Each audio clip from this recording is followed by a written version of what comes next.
Hello दोस्तों, नमस्कार। Study with Kailash Bogra के यूट्यूब चैनल में फिर से आपका स्वागत है।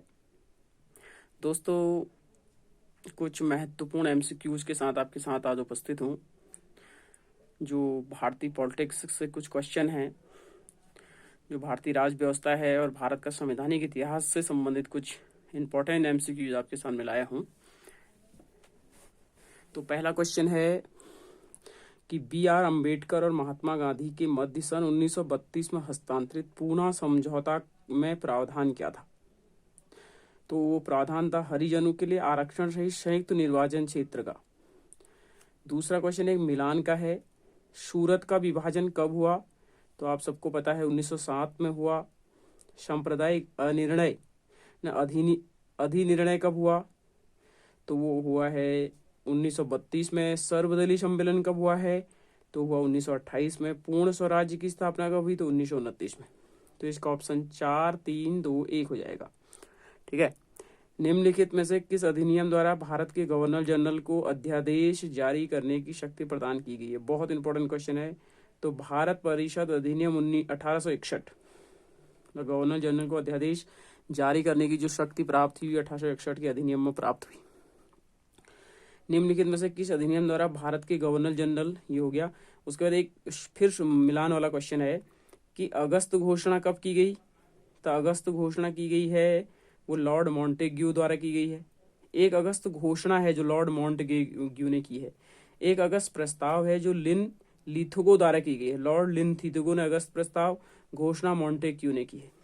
अगस्त संकल्प, ये भी बहुत महत्वपूर्ण है। ये क्या है? महात्मा गांधी ने। ठीक है। अगस्त संकल्प किसने किया है? तो महात्मा गांधी ने। प्रत्येक कार्यवाही दिवस मोहम्मद अली जिन्ना। तो आपका अगस्त घोषणा मॉन्टेग्यू, अगस्त प्रस्ताव लॉर्ड लिथुगो, अगस्त संकल्प महात्मा गांधी और प्रत्यक्ष कार्यवाही दिवस मोहम्मद अली जिन्ना। ठीक है।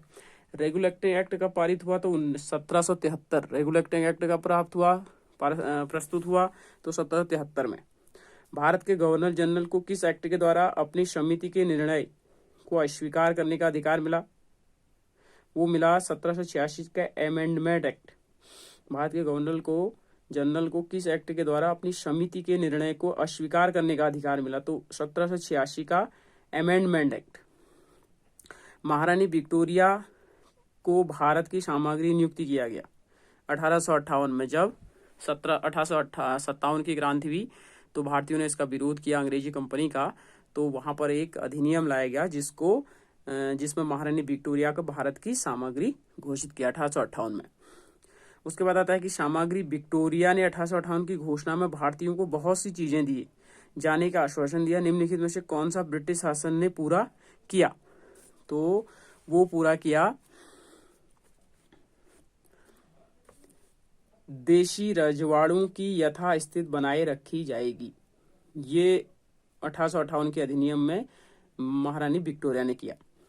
मिंटो माले सुधार का उद्देश्य क्या था? पृथक निर्वाचन प्रणाली। ये प्रश्न बहुत बार आया है कि मिंटो माले सुधार का उद्देश्य क्या था? तो पृथक निर्वाचन प्रणाली। मार्ले मिंटो सुधार किस वर्ष पारित हुआ? तो 1909। मुसलमानों के लिए अतिरिक्त निर्वाचक मंडल प्रारंभ किसके द्वारा किया गया? मुसलमानों के लिए तो मार्ले मिंटो सुधार 1909। 1909 के इंडियन काउंसिल एक्ट में किस बात की व्यवस्था की गई?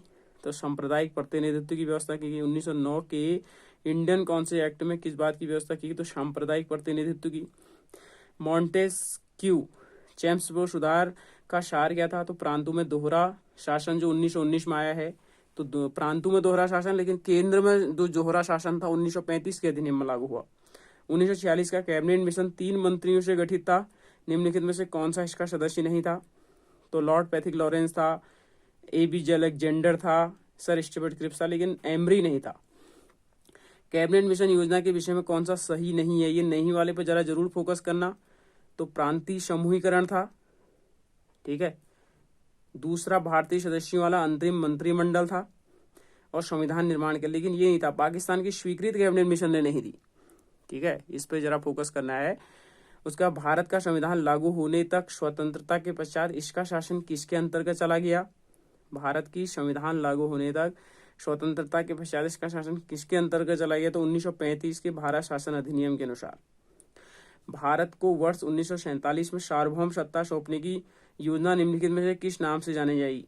तो उसका नाम है माउंट बेटन योजना। जब भारत 1947 में आज़ाद हुआ तो किस योजना के द्वारा हो? तो माउंट बेटन योजना। कौन सा सम्मिलित नहीं है? तो पार्लियामेंटो सुधार, सांप्रदायिक प्रतिनिधित्व सही है, भारत सरकार अधिनियम 1935 स्वशासन ये भी सही है, कैबिनेट मिशन, संविधान सभा का गठन, साइमन कमीशन जो 1928 में आया था, भारत विभाजन 1947 में हुआ है, तो ये गलत है। तो अगला क्वेश्चन आपके सामने वो है, एक सम्मिलित करना है एक दूसरे को। तो पहला है कि भारत सरकार अधिनियम 1919, तो वो है प्रांतों में द्वैत शासन, अभी बताया था। भारत सरकार अधिनियम 1935 वो है प्रांतीय स्वशायता। मिंटो माले सुधार ये आना चाहिए, वो है सांप्रदायिक निर्वाचन। भारत परिषद अधिनियम 1861 जो हुआ वो है सती प्रथा का अंत, भारत परिषद 1861, ठीक है। दो, सती प्रथा का अंत वेरी इंपॉर्टेंट हो सकता है कि भारत परिषद अधिनियम 1861 प्रांतों में नहीं, सती प्रथा का अंत अधिनियम 1858 ये हुआ ब्रिटिश गवर्नर शक्ति में आया। भारत की आज़ादी के समय इंग्लैंड में किस पार्टी की सरकार हुई? बहुत बारे प्रश्न है, लेबर पार्टी, ठीक है। जिस समय भारत आजाद हुआ उस समय ब्रिटेन में कौन सी सरकार थी? तो लेबर पार्टी, ठीक है। अगला प्रश्न, थोड़ा दिक्कत हो रही है। प्रश्न है कि द्वैत शासन किस अधिनियम के अंतर्गत स्थापित किया गया? तो भारत सरकार अधिनियम 1935, वो भी केंद्र में, केंद्र की बात हो रही है, राज्य में 1919 और केंद्र में द्वैत शासन 1935। बहुत बारे प्रश्न आया है। निम्न शब्दों पर विचार करना है, समाजवादी, प्रजातांत्रिक, सार्वभौम और धर्मनिरपेक्ष। तो सबसे पहले सार्वभौम आएगा, फिर समाजवादी आएगा, फिर धर्म, फिर प्रजातांत्रिक। ये 42वें संविधान संशोधन 1976 के द्वारा जोड़े गए। किस अधिनियम की प्रमुख विशेषता प्रांतीय स्वशायता थी? तो 1935। भारत में सचिव का पद किसके द्वारा निर्मित होता है? तो भारत सरकार अधिनियम 1858। बहुत बार आया है कि भारत सचिव का पद किस अधिनियम के द्वारा आया, तो ये पद आया 1858 के अधिनियम के बाद। ये हैं हमारे भारत के संविधान के इतिहास से 24 क्वेश्चन। अब बात होती है संविधान सभा की। संविधान सभा से बहुत सारे क्वेश्चन आए हैं, तो कुछ क्वेश्चनों को देख लेते हैं। 1922 में निम्नलिखित में से किसके द्वारा यह उद्गार व्यक्त किया गया कि भारतीय संविधान भारतीयों की इच्छा अनुसार होगा?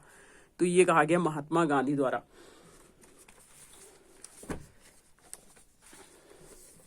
ठीक है। दूसरा, 1924 में किसके द्वारा ब्रिटिश सरकार से यह मांग की गई कि भारतीय संविधान के निर्माण के लिए संविधान सभा का गठन किया जाए? Very important. 1925 में किसके द्वारा ब्रिटिश सरकार से यह मांग की गई कि भारतीय संविधान के निर्माण के लिए संविधान सभा का गठन? तो मोतीलाल नेहरू। संविधान सभा के विचार का औपचारिक रूप से प्रतिपादन किसके द्वारा किया गया? तो एम.एन. रॉय। संविधान सभा के विचार का औपचारिक रूप से प्रतिपादन किया एम.एन. Roy, very important. उसके बाद संविधान सभा को किसने मूर्त रूप प्रदान किया? संविधान सभा को मूर्त रूप पंडित जवाहरलाल नेहरू ने प्रदान किया। कांग्रेस ने किस वर्ष किसी प्रकार के बाह्य हस्तक्षेप के बिना भारतीय जनता द्वारा संविधान के निर्माण की मांग को लेकर प्रस्ताव पारित किया गया? तो 1936। कांग्रेस ने किस वर्ष किसी प्रकार के बाह्य हस्तक्षेप के बिना भारतीय जनता द्वारा संविधान के निर्माण का मांग को लेकर प्रस्ताव पारित किया? तो 1936। 1938 में किस व्यक्ति ने वयस्क मताधिकार के आधार पर संविधान सभा के गठन की मांग की? जवाहरलाल नेहरू। 1938 में किस व्यक्ति ने वयस्क मताधिकार के आधार पर संविधान सभा के गठन की मांग की? तो जवाहरलाल नेहरू। वर्ष 1942 ईस्वी के किस योजना के तहत यह स्वीकार किया गया कि भारत में एक निर्वाचित संविधान सभा का गठन होगा जो युद्धोपरांत संविधान का निर्माण करेगा? क्रिप्स योजना। संविधान सभा के गठन की मांग सर्वप्रथम 1895 में किसके द्वारा प्रस्तुत की गई? बाल गंगाधर तिलक। भारत के संविधान सभा गठित करने का आधार क्या था? Cabinet mission plan 1946। भारत की संविधान सभा किसके अनुसार गठित हुई? कैबिनेट मिशन योजना। 1936 में भारतीय राष्ट्रीय कांग्रेस द्वारा संविधान सभा के गठन की मांग कहां पर हुई? अधिवेशन में रखी गई, तो फैजपुर। 1936 में राष्ट्रीय कांग्रेस द्वारा संविधान सभा का गठन की मांग कहां पर रखी गई? तो फैजपुर। कैबिनेट मिशन योजना के अनुसार संविधान सभा में कुल कितने सदस्य थे? कैबिनेट मिशन योजना के अनुसार। तो 389 प्रस्तावित मूल संविधान में कुल सदस्यों का विभाजन किस प्रकार होना निश्चित हुआ। तो ब्रिटिश प्रांतों में 292 प्रतिनिधि, देशी रियासत में 93, मुख्य कमिश्नर क्षेत्र से 4, तो उपयुक्त सभी। संविधान सभा में विभिन्न प्रांतों के लिए 292 सदस्यों का निर्वाचन होना था। इनमें से कांग्रेस के कितने प्रतिनिधि निर्वाचित हुए आए। तो 208। पुनर्गठन के फलस्वरूप वर्ष 1947 में संविधान सभा के सदस्यों की संख्या कितनी रह गई। 299। संविधान सभा में देशी रियासतों के लिए कितने प्रतिनिधि थे। तो 70। 50 क्वेश्चनों का टारगेट है, तो कुछ ही रह गए हैं। अगला क्वेश्चन है कि पुनर्गठित संविधान सभा में विभिन्न प्रांतों के लिए कितने प्रतिनिधि थे। पुनर्गठित संविधान के लिए तो 229। कैबिनेट मिशन योजना के अंतर्गत संविधान निर्मात्री परिषद में प्रत्येक प्रांत की आवंटित सदस्य संख्या निर्धारित करने के लिए एक प्रतिनिधित्व कितनी जनसंख्या के अनुपात में था। तो 10 लाख व्यक्ति। संविधान सभा के सदस्यों को निम्नलिखित में से कितने प्रत्यक्ष रूप से निर्वाचित किया। तो प्रांतों की विधानसभा। संविधान सभा के सदस्यों को निम्न से किसने प्रत्यक्ष रूप से निर्वाचित किया। तो प्रांतों की विधानसभा। संविधान सभा में किस प्रांत का प्रतिनिधि सबसे अधिक था। तो संयुक्त प्रांत। संविधान सभा में किस देशी रियासत के प्रतिनिधि भाग नहीं लिया, नहीं पर ध्यान देना होगा। तो हैदराबाद। BR अम्बेडकर का संविधान सभा में निर्वाचन कहाँ से हुआ। तो पश्चिम बंगाल। मुस्लिम लीग ने किस कारण संविधान सभा का बहिष्कार किया। मुस्लिम लीग मुस्लिमों के लिए एक अलग संविधान सभा चाहता था, इसलिए बहिष्कार किया। संविधान सभा का चुनाव निम्नलिखित किस आधार पर हुआ। तो वह वर्गीय मताधिकार। संविधान सभा के सदस्य प्रतिनिधि थे जनता द्वारा प्रत्यक्ष निर्वाचित होते थे। संविधान सभा के जो सदस्य प्रतिनिधि होते थे वो जनता द्वारा प्रत्यक्ष निर्वाचित होते थे। भारतीय संविधान निर्मात्री सभा प्रांतीय विधानसभा द्वारा परोक्ष रूप से आनुपातिक प्रतिनिधि प्रणाली द्वारा चुनी गई। भारतीय संविधान को किसने बनाया। संविधान सभा ने। संविधान सभा के लिए चुनाव कब संपन्न हुए। तो 1946। भारतीय संविधान सभा की स्थापना कब हुई। 9 दिसंबर 1946। संविधान सभा का प्रथम अधिवेशन कब हुआ, कहाँ हुआ। दिल्ली। बहुत बार आया है कि जो संविधान सभा का प्रथम अधिवेशन दिल्ली में हुआ है। संविधान सभा के उद्घाटन अधिवेशन की अध्यक्षता सच्चिदानंद सिन्हा ने की। ठीक है। संविधान सभा का प्रथम बैठक 9 दिसंबर 1946। तो ये इस प्रकार हमारे 57 क्वेश्चन हुए। और अगले वीडियो में हम अगले इसके कुछ क्वेश्चन हैं, लगभग 50 क्वेश्चन और हैं, उस पर चर्चा करेंगे। तब तक के लिए इजाज़त दीजिए। नमस्कार।